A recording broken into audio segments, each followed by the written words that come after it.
Hey everyone, this video is kind of about the SheBelieves Cup loss on Wednesday, but mostly it's just about Emma. So even though this is a pretty delayed video, it's not really about the game. It's mostly just about Emma and kind of a few things that happened. Not really.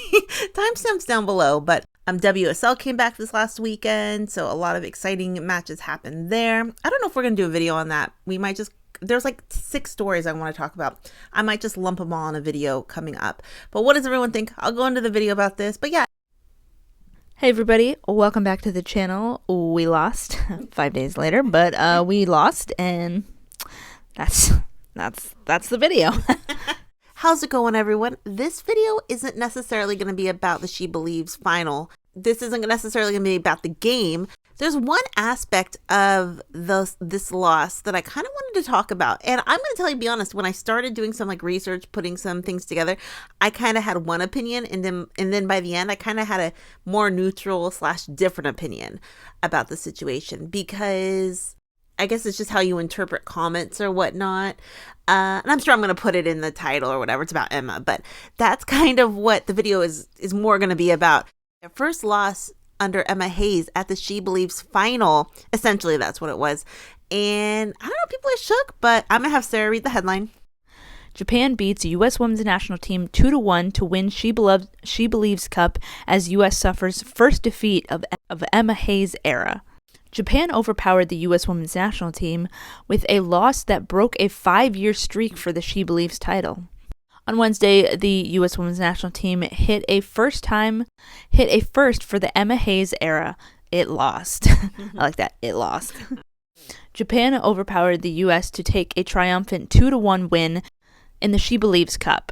With the win, Japan lifts the tournament's trophy for the first time and breaks a 5-year SheBelieves win streak for the U.S. in the process. So that is the big news. First off, congratulations to the Japan team. And not only did they win the SheBelieves title, deservingly so, Tanaka of the Utah Royals won the player of the tournament, MVP. I should know what it's called, but it's exciting. It's exciting to win this title, considering United States hasn't won it the last 5 years. And beating the United States is major. Home field advantage, all that. So very excited for the Japanese team. But one thing that actually caught my ear after the game were a couple comments by Emma Hayes, because we know going into this tournament, they didn't have triple espresso, no Naomi Girma, and Emma Hayes had been expressing to press conferences and whatnot that her goal wasn't necessarily to win. A lot of her goal was player development, playing players who had never played together, experimenting. That being said, I think always your goal is to go in there and win. I mean, I suppose what she could have been doing is just kind of lowering expectations of what the U.S. had accomplished and would accomplish at this tournament.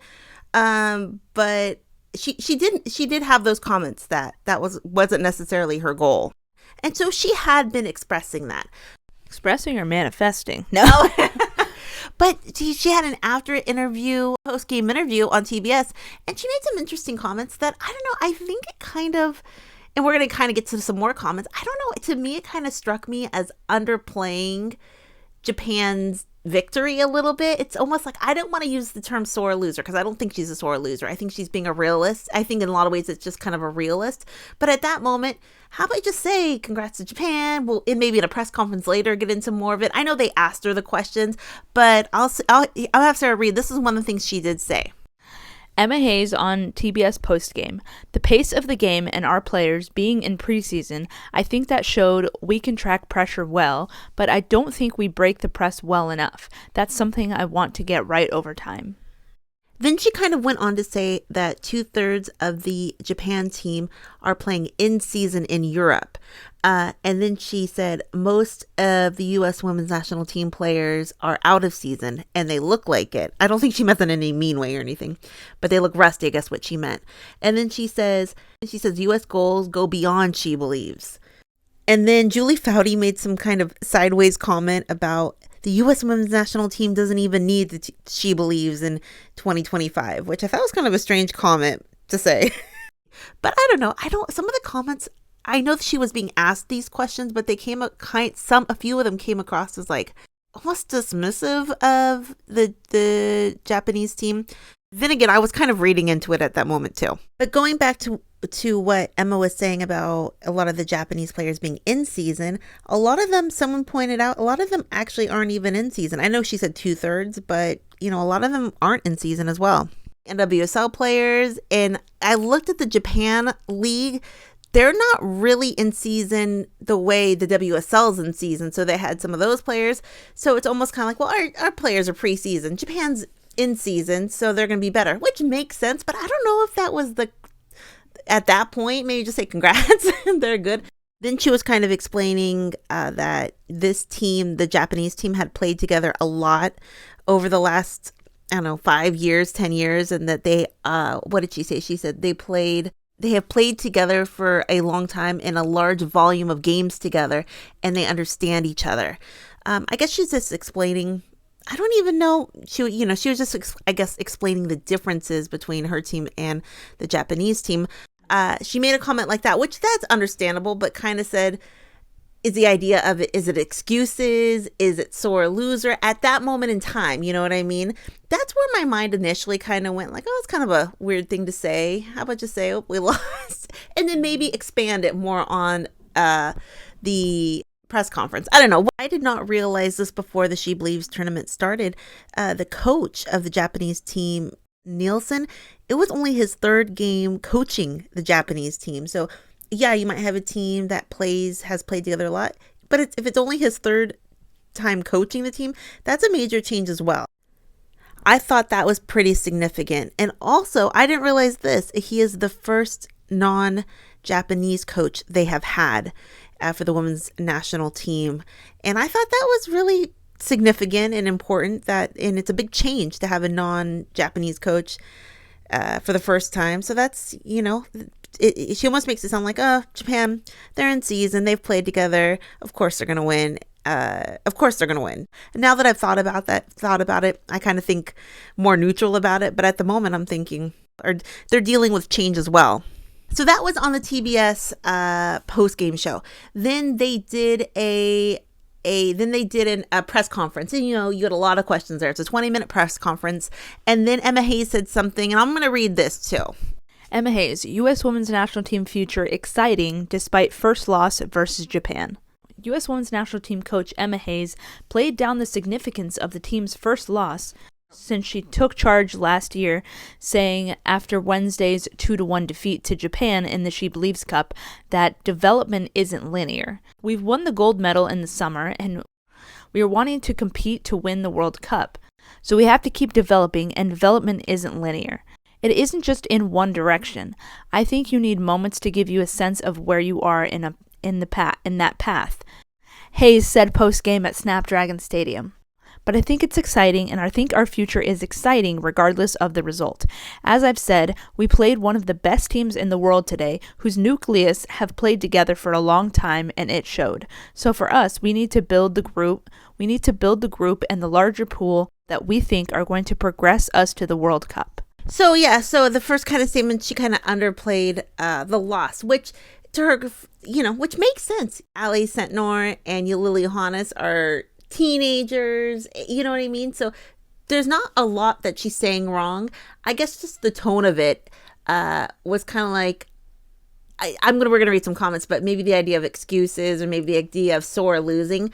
Like I said, I don't necessarily believe that now after I've kind of thought about it and kind of said, well, what is she supposed to say? Oh my gosh, we were just so bad. What am I going to do? I get that. And obviously they didn't play bad, but the idea that maybe she's just saying, hey, we're trying a lot of new things. So it makes sense things are going to not going to go perfect when we're trying so many new things.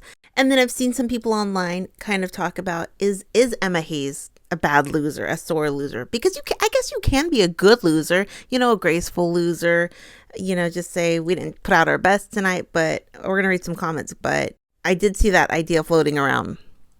Because this was big for Japan to win, to beat the United States after they were kicked out of the Olympics from the United States. Also, they beat United States, with United States having the home field advantage. So it was a big moment for Japan, and they rightfully won. And maybe Emma's like saying, well, if we had all our best players, well, yeah, we would have won. She didn't say it like that, but I guess you could interpret it, some of what she said, like that. Because, she likes to win. She wins a lot. That she's not used to losing. Yeah, because it immediately made me think of when after the Arsenal-Chelsea game where Arsenal beat Chelsea, the idea of she pushes Jonas and blames him for male aggression, and that kind of came off as sore losing. And then she also had the comments after the Barcelona-Chelsea match where she said that was the worst officiating I've ever seen. We basically lost the match, that Champions League match, because of the officiating, which I'm also torn about, because I guess, is it good to kind of stick up for be outspoken in those situations, or is it good to say, hey, we lost, we're gonna not lose next time, So I am a little bit torn about that. But I know people in the past have kind of called her a sore loser or deemed her a sore loser about a few situations. And this is kind of unrelated, but in regards to Emma Hayes' decisions or choices. And a lot of people keep saying Korbin Albert might be okay, but for the standard that Emma wants, keep calling her up when she's not showing at national team games really the quality that people think that one should have, aside from all the other things. But when you put that also into account, that she keeps calling Korbin Albert in, and also people think, well, call Hal Hershfelt, and she showed much more promise than Korbin Albert. So that again kind of rubs some people the wrong way. Overall, I still like Emma. I think she's a winner. I think she knows how to win. I love how strong she is. And if you want to win, you need someone like Emma. But I'm going to read a couple comments I've seen around the web that kind of have to do with this whole situation. I would like to rebut her assertion that it was clearly obvious that the Japanese were seasoned players who seemed to have played together frequently. As a matter of fact, they were all raw in years, much more than the American players. 2, they are scattered all over the UK and Europe, playing with different teams who came together for this tournament. We never hear of Japan playing as a unit against other countries in international matches day in and day out. Then, her attempt to pass this off as an experimental effort was disingenuous. I just think she's used to winning with Chelsea. They were the most dominant team, and I just think it's hard to lose for her because she's been so dominant for so long. Yeah. And then someone says, this comment says, nice to hear Emma giving excuses of their defeat that USA players didn't start yet their season, and Japan were in the middle of their season, but she didn't do that when she won the gold medal in the Olympic Games, when the majority of the national teams except Brazil, Colombia, USA, and Canada were coming after an extended season of 50 to 60 games. There they won it fair and square, but here there's an excuse. Go figure. Yeah, and then someone says, back to her old ways, excuses. She admitted Japan was a better team, but then starts mumbling a word salad of meaningless poopy. Poopy? I'm framing that comment. Poopy? And the person also says, I like her even less now as a U.S. women's national team coach.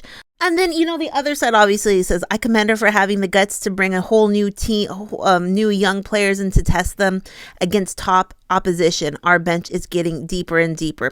And a lot of people say, lots to learn here. What a professional. And then, a lot of people are saying what Emma decided to do in regards to her team, she was just evaluating a lot of these players. Someone said, I took the subs. Oh, and a lot of people are saying the subs in this game weren't good for Emma. And if you go to the comment section of the U.S. Women's National Team Instagram, a lot of people are criticizing the subs Emma made. They didn't make sense for a lot of people. And then some people were saying, new faces, new feet, new chemistry. Y'all are too harsh on a growing team. The USA will always be a force. Let's move forward. And someone goes, this was a great camp with many new players. I think it was a great choice to start out these young players. Now we'll be able to put the ones in who performed well with the vets and keep some for the new camps. Future is bright. My point of this video is, does anyone think And I'm going to tell you the truth. After I kind of read the comments saying they understood what Emma was saying about the way she was organizing the team, at first I kind of thought, is this like a sore loser, bad at losing? Then I kind of thought, no, it's just her explaining what she was explaining. She was asked a question and she gave an answer. And like Sarah said, she's not really used to losing. For a second, I thought she was kind of downplaying the hard work the Japan team had put in. I don't know. I kind of got a weird feeling, but after all is said and done, I don't think there's anything sideways about it. You know what I mean? Any coach probably feels like they're always going to be criticized, which they are, because people have mouths. Or even kind of the idea that if they would have had their full roster, almost like, oh, if we would have had our full roster, yeah, we could have won. Almost like we weren't coming to win. So it's not a big deal that we lost to Japan. You know what I mean? That kind of feeling. That's how I took it for a second, but I don't think it was that. Because someone had actually posted a comment saying, you don't go to a tournament of any kind thinking you don't want to win. You always go in wanting to win. So some people said, oh, maybe you do that for like random international friendlies, possibly. But this is the SheBelieves Cup, the America's Cup. I think in a way she feels like she has to defend her coaching. Because, I mean, I don't know, if people ask you questions like that, wouldn't you kind of feel defensive in a way? So maybe it's that. Or she takes it against a personal attack against the girls. The girls, a lot of them are very young, so she doesn't want anyone saying anything negative about especially the really young players. So, and I get that too. Yeah, there's not a whole lot of vets there, so it's like they're all babies. Yeah. And that's kind of the video. I mean, did anyone I guess my 3 questions are, is anyone thinking Emma's a sore loser? Which I don't anymore. For a moment, I kind of thought I was kind of sore loserish in a way. And then the second question would be, and do you think she underplayed the Japan, how well they played? Like I said, this is full transparency. I like Emma Hayes and I think she's a legend. But some of the things, especially like her saying what a great person Korbin Albert is, and the player-to-player relationships, I'm going to get over that. But it's still... When? When? Well, not so much the Korbin Albert thing, but I guess I'm letting that cloud your judgment a bit. Yeah, a little bit, because I like Emma. I think she's a winner, a better coach than, she's a far better coach, I believe, than Vlatko was for the national team. I mean, I think everyone thinks that. She's a great coach, time and tested, but some of the other things kind of problematic, but I'm getting over those things, because there's a lot of people in our comment section who either say I really like her or I really don't like her, and I like her nothing, but I do like her. That's kind of where I'm going with this. Also, we're not really going to talk about this, but Casey Krueger just did a interview about how Emma and her had a very honest conversation, that Emma basically told Casey she's out of the pool for call-ups anymore because she won't be the best option in 2027 for the World Cup, even though Casey had been played great at the Olympics. And so things like that, those are hard decisions you have to make. But some people would say, like, Vlatko let players play too long, didn't develop youth. So those are hard decisions a coach has to make too. But it was interesting how Casey was very honest about that. And I'm sure it's hard and hurts, but Emma would say, hey, I'm here to make a job and have the best team out there for the World Cup. What does everyone think? I guess that turned in more to the Emma Hayes thing. And it's not that they lost this game. I think just her reaction to this game. Not, even though this kind of is like a fun tournament, people, no one qualifies to get in this tournament. What does everyone think? We will be back soon. Next video is a lovers video. Yes, I hope so. I know. I know, me too. Questions, comments down below. We'll talk to everyone later. Have a great day. Bye. Bye.